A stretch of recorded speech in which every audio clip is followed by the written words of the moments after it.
The theme of that song, Lay It Down, is what the theme of this talk is. There's something we're being called to lay down and do differently.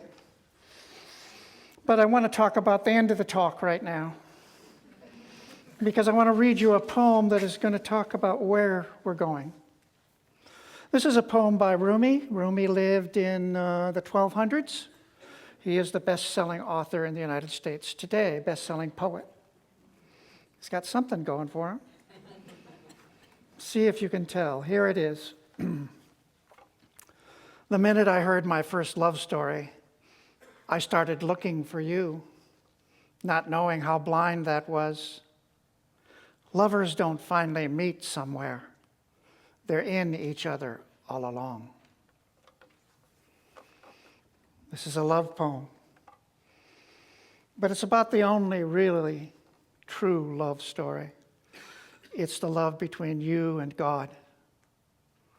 The love between you and your source.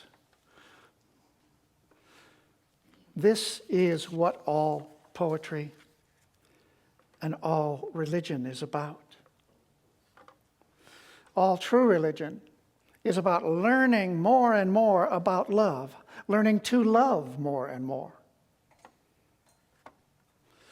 Another poet from the Islamic tradition, Ibn Arabi, said this: "My heart has become capable of every form.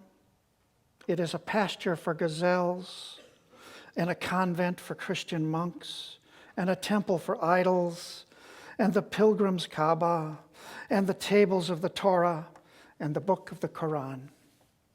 I follow the religion of love.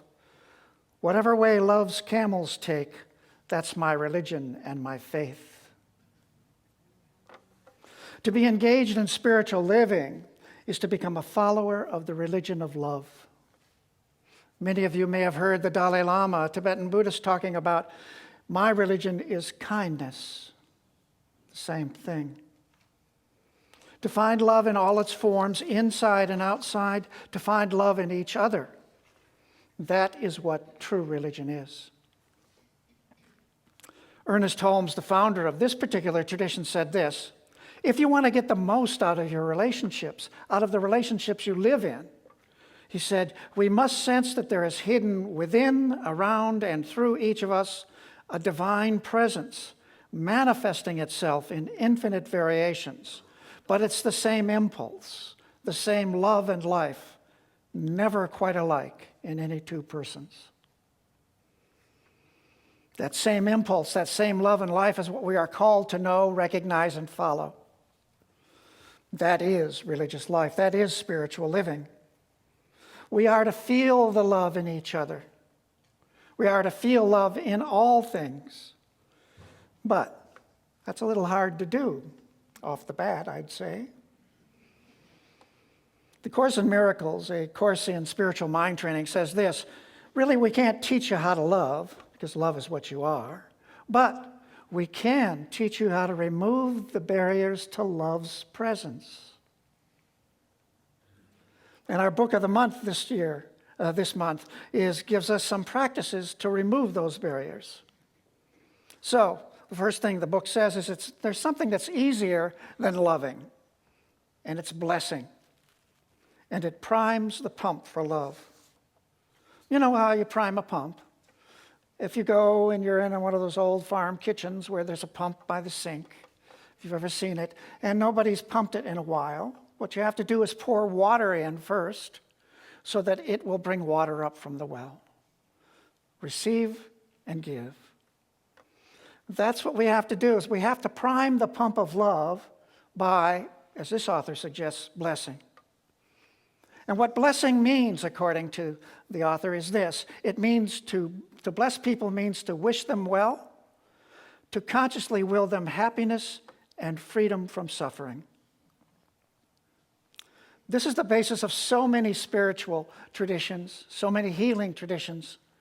Tibetan Buddhism, for instance, Tibetan Buddhism, every time you meditate, every time you do an act of service, everything that you do, you dedicate any merit that might have come from it, any good that might have come from it, and you dedicate it. You say, I want this to go towards the liberation of all beings, the liberation from suffering.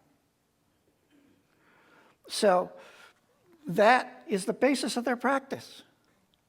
Wishing, willing, blessing, the liberation from suffering of all beings. And one of the pioneering people within the counseling world, Carl Rogers, taught that unconditional positive regard was necessary on the part of the therapist, on the part of the counselor, if real healing was to occur. That unconditional positive regard means that you prize your client, you wish them well, you're happy when they do well. You may not like what they do. You may not have any way to appreciate the kinds of behavior they have, but them you appreciate. He sometimes called it grandmotherly mind. So, our book of the month is called Zen Commandments. And the first thing the author says, which I'm grateful for, is he said, it's not about Zen and it's not about commandments. All right? You may have heard the joke in the Christian tradition that says, God gave us 10 commandments, not 10 suggestions. All right? Okay, well, these are the suggestions. Okay, so, because the book is Zen Commandments, and the subtitle is Suggestions for a Life of Inner Freedom. Freedom is powerful, powerful understanding. What we all seek is freedom within. Freedom to express ourselves, freedom to feel our feelings, freedom to be who we are. We want outer freedom, of course, but we want even more inner freedom. And so this path of blessing is in fact a path to freedom, a path to release from any confinement you may be experiencing and not even know that you're experiencing. As the author says, take the first step of blessing others and your life will change in inconceivable ways. So he begins to talk about what are the challenges to doing this. What are the challenges? The first challenge is this: a fear of selfishness. We often feel that I know that if I bless people, I'll feel better. I know they'll feel better. My heart will be open. But I'm actually doing it because I want to feel better. It's just that I want to feel better that I'm doing this. And people say, that's not really a great, it's kind of selfish. But spiritual traditions from Shantideva on have said that no matter what you think your motive is, start acting, start blessing, start where you are. You may have various reasons that are for your own benefit, but that doesn't take away from the merit and the benefit of what you're doing. At this point, I want to talk about, this talk is talking about a phenomenon that I think many of us have experienced, which is we know it's good if we go take a walk or we go work out in a gym. We know that's better for us. We know we'll feel better. But in fact, do we do it? No.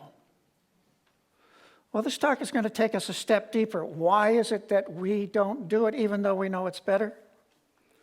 Because we don't actually experience what's going on while we're not going to the gym, while we're not blessing. So we're going to focus in on that. So, first thing is, don't forget why, don't evaluate why you're doing it. Is it a good enough motive? No, it's because you want to feel better. That's great. That works well. So, to bless everyone, says the author, we don't have to first purge all our old grudges and hatreds or untangle all our old feelings. Thank God. That would be backwards, he writes. Then no one would ever start. The process of blessing facilitates the untangling. I'm really noticing in this last 5 years, I'd say, maybe for a long time beyond that, my own tangled feelings. I mean, I'm really aware when I'm condemning somebody or obviously not blessing them. I'm aware when I'm attacking them.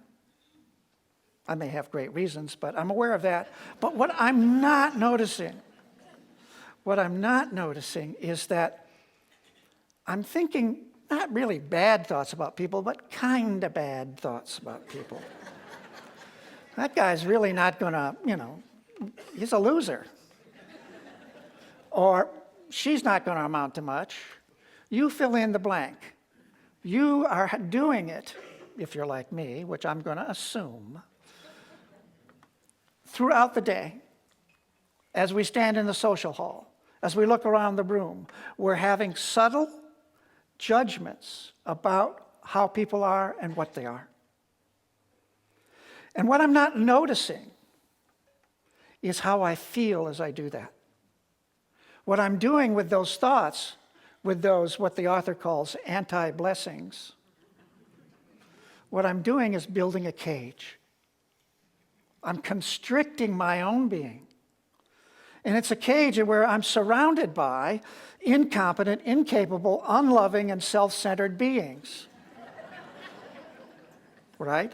And then inside the cage, I don't feel loved, appreciated, or seen. Surprise, huh? The first step out is to notice the cage as it's being built. To begin the process of healing, of blessing, we don't need to do something, we need to stop doing what we have been doing. To recognize how it feels as we're doing these anti-blessings. What's going on as you're doing this? One thing to stop doing is resenting. And the author describes it this way, that almost irresistibly delicious bitterness over the success and happiness of others. Have you ever had a friend come in the room and say, oh, I just got that great new job and I'm going to be with this wonderful situation, and then somebody says, oh, I hate you. Right? Now, that's a joke, but there's something in it. There's something going on that is saying, I'm not quite happy about this.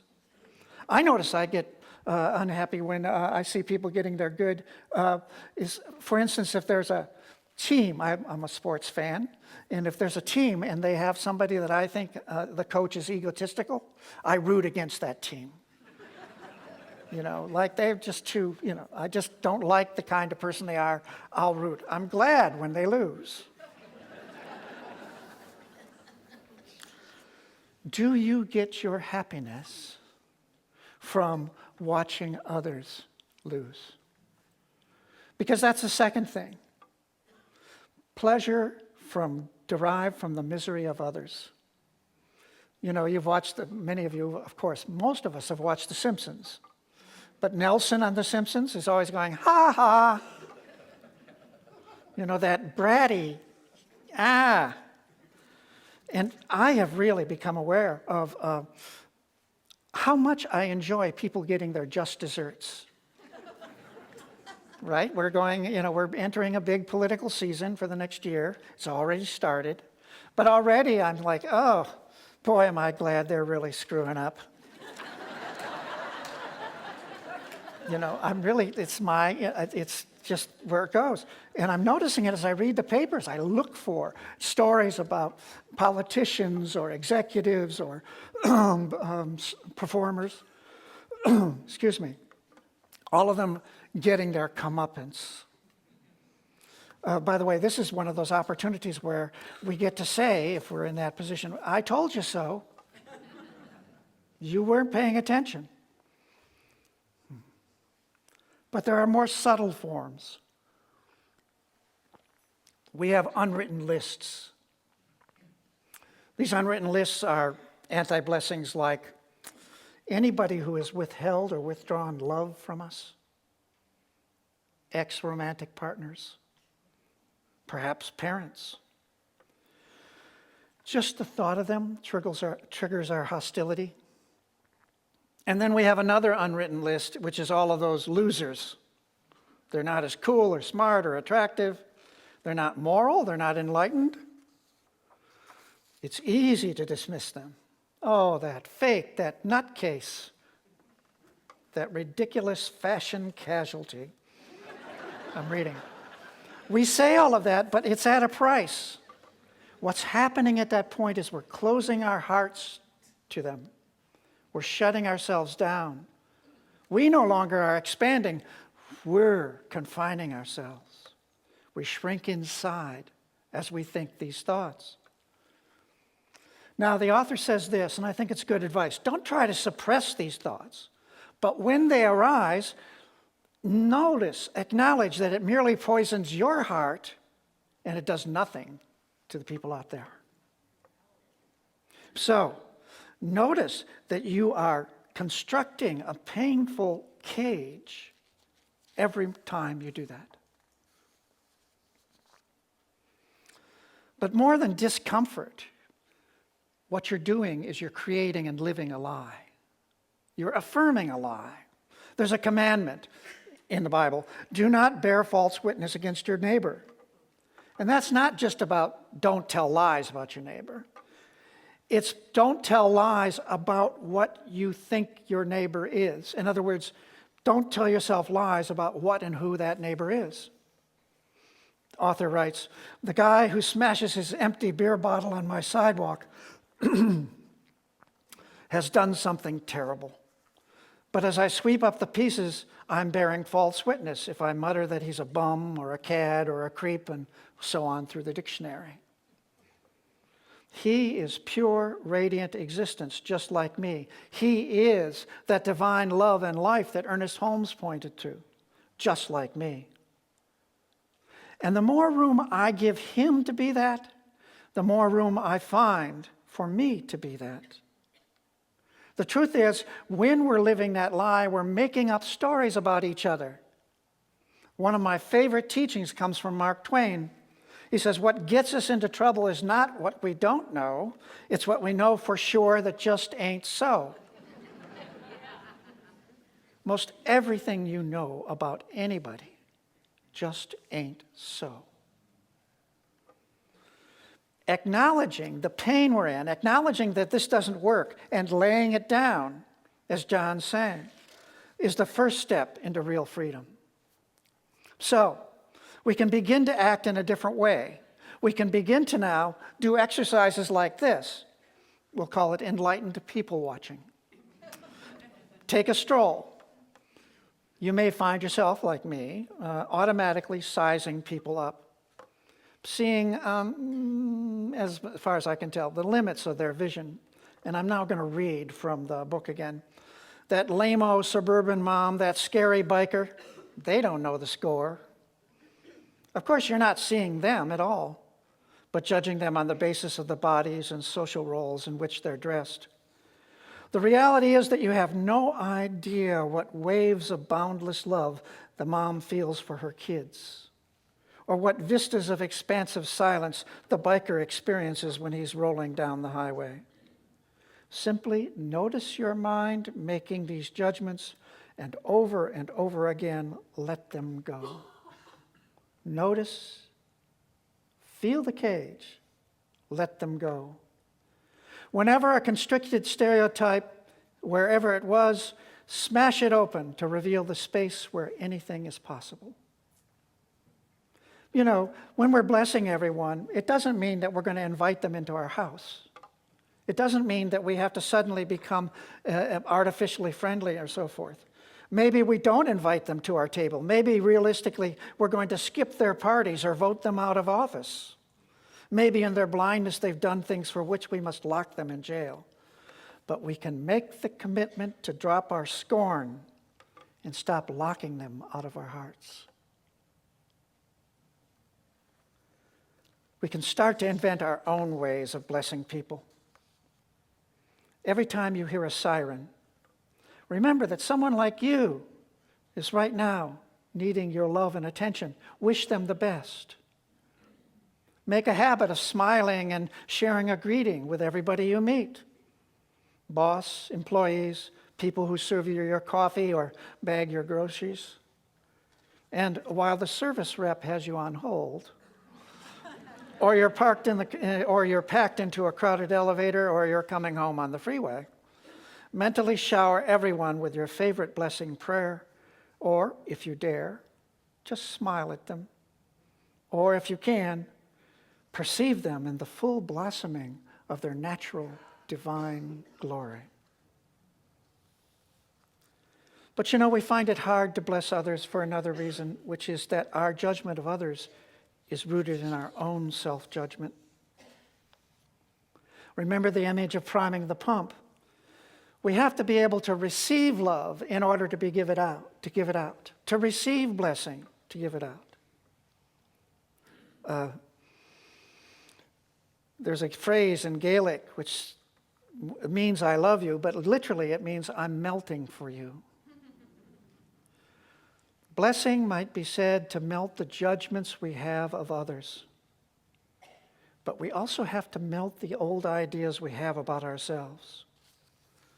This is important. The only one who knows you, who knows those others as they actually are, is the one we call God, is the one mind that lives in you right now, is the one life, is the one heart. It knows you and it knows the others. We've got to let go of what just ain't so and let God tell us, show us who we are, who the other person is, and then teach that to each other. One of the fundamentals of spiritual practice is whatever you do to anyone or anything, you do to everyone, and you do it to yourself.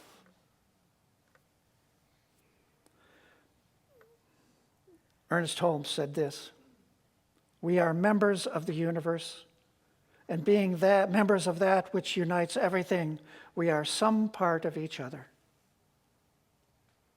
We are some part of each other. Everyone in this room is part of you.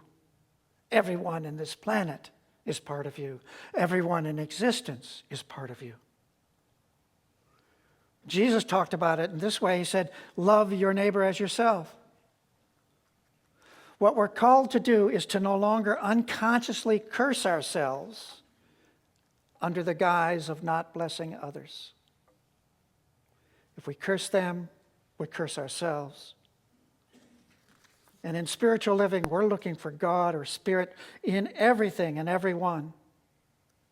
In fact, a way you could define love is this: love is to see what is truly real about anyone.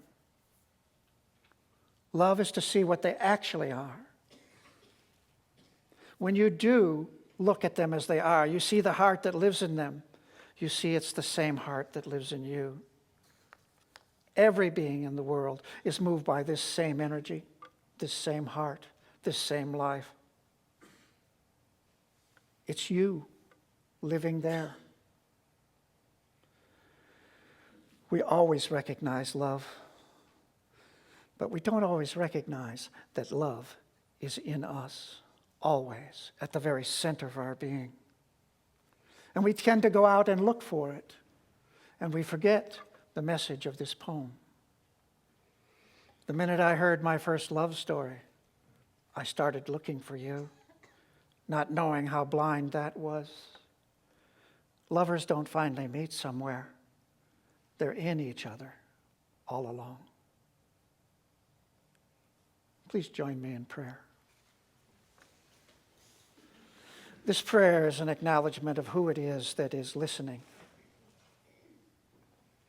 Within each person here right now, there is a place where this is being understood, where this is being responded to, where this is being felt, this being these words.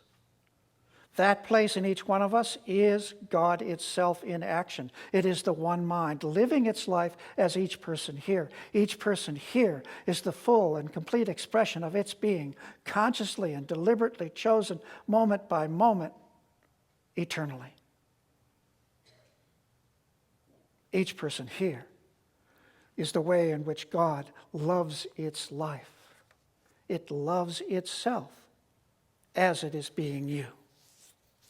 So I speak this word now for and about us. And I say that there is only this one living as us. Therefore, at the very center of our being, and there is nothing but the center of our being, there is only God. There is only love. There is only peace. There is only joy. And we now lay down any ideas or thoughts about what we have thought we have been, about the lies we have told ourselves. And we release any lies we are telling about anyone else, either major lies or subtle lies. And we begin to bless those in our world. And we begin to release and to melt those old ideas we have so firmly entrenched up until now. And we let in the possibility that God is the one who is acting, that God is alive as you, as me. It is this awareness that frees us. It is in this awareness that we are totally free. So I give thanks for it. And I simply release this word and allow it to be done by the one who does everything as each one of us. And so it is. Take a breath.